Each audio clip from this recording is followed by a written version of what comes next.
A cherished North Carolina ritual plays out Sunday mornings across our state as church families greet one another and swap small talk after the service.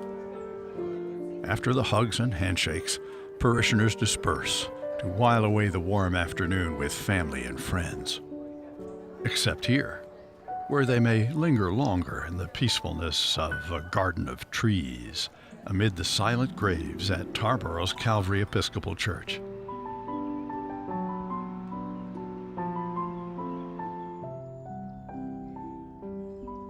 All of this planned loveliness can be traced back to the 50-plus year ministry of one man, Joseph Blunt Cheshire, Calvary Church's first rector, a man of considerable faith and strong vision, who busied himself not only with building up the parish, but eventually with filling in the sky as well.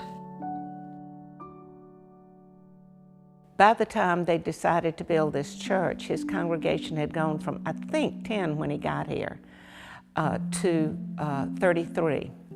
But the wonderful thing about those 33 parishioners in 1858 built a church that would seat 500 people. And the population of the town at the time was only 1,200. And I think it's a wonderful example of their enormous faith.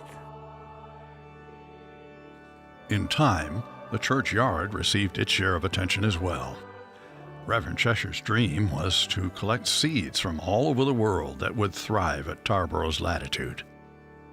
And my favorite one is there's a incense cedar that was called a California arborvitae until 1950.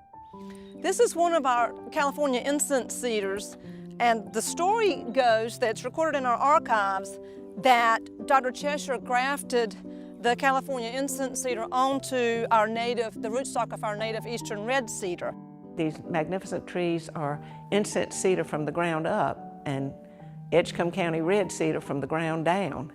And they thrive and they do fine. And unless they're covered by mulch, you can see the demarcation line. I'm not sure how many total plants we have, but I do know that we have at least 130 large trees and of 33 different species. But that does not include the shrubs and the perennials and ground covers, which are many, many.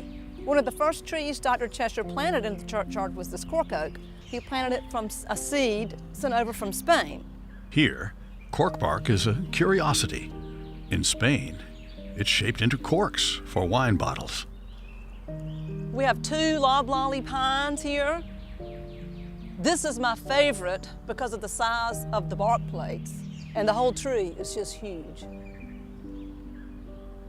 Many of these larger specimens, whether one of several magnolia species, an English yew, or perhaps the English boxwood plantings put in by Dr. Cheshire, have shared the rector's more than 5 decades at Calvary Parish, and then some.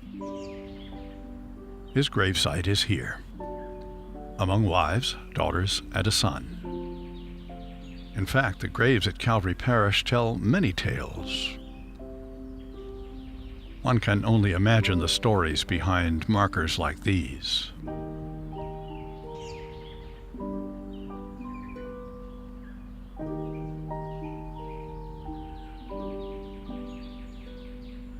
Perhaps the most famous is that of William Dorsey Pender, the boy general of the Confederacy, killed at Gettysburg and buried beside his best friend from West Point, Colonel John Mercer, who fell at Plymouth.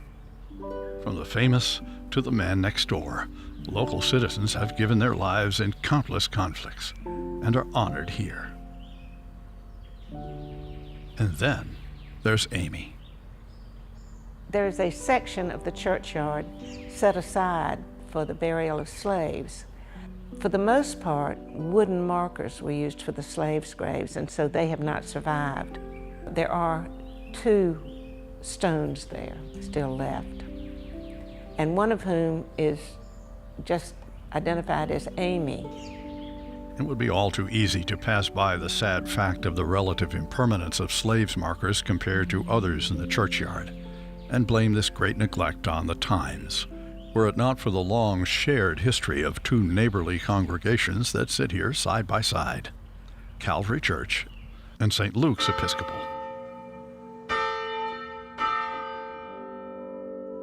Every so often, there's a question arises about why don't these two congregations combine, because their congregation is very small, but they have a lot of pride of identity in that wonderful little church, and we worship together quite a bit. We're often together for services at Easter and at Christmas. And sometimes when hurricanes strike. In 1999, Hurricane Floyd came along, and all of the rivers were full. There was nowhere for the water to go, and a very great deal of this town went underwater. Amazingly, this church did not get any water in this building, in the sanctuary.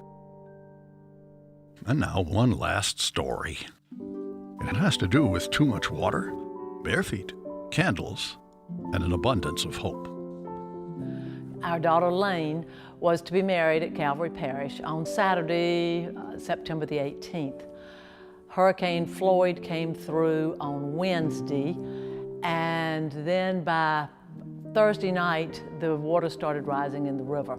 My husband and I were not able to get over here because we were on the other side of the river. But we told Lane that she should definitely get married because they were going to Spain for their honeymoon. And it was a gorgeous day. From everything I've heard and pictures I've seen, the sun was streaming in through these beautiful windows, but there was no electricity. Lane had on overalls and a t-shirt, and of course she had her strand of pearls, so she was all dressed up, and she was barefoot, as was her husband, Brett.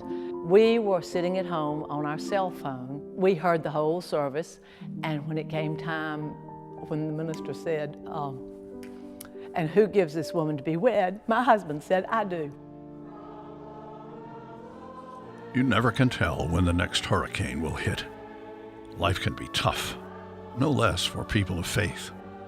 But the long history of this congregation, with its peaceful churchyard, respected neighbors, and timeless presence, speaks quietly of truths that endure.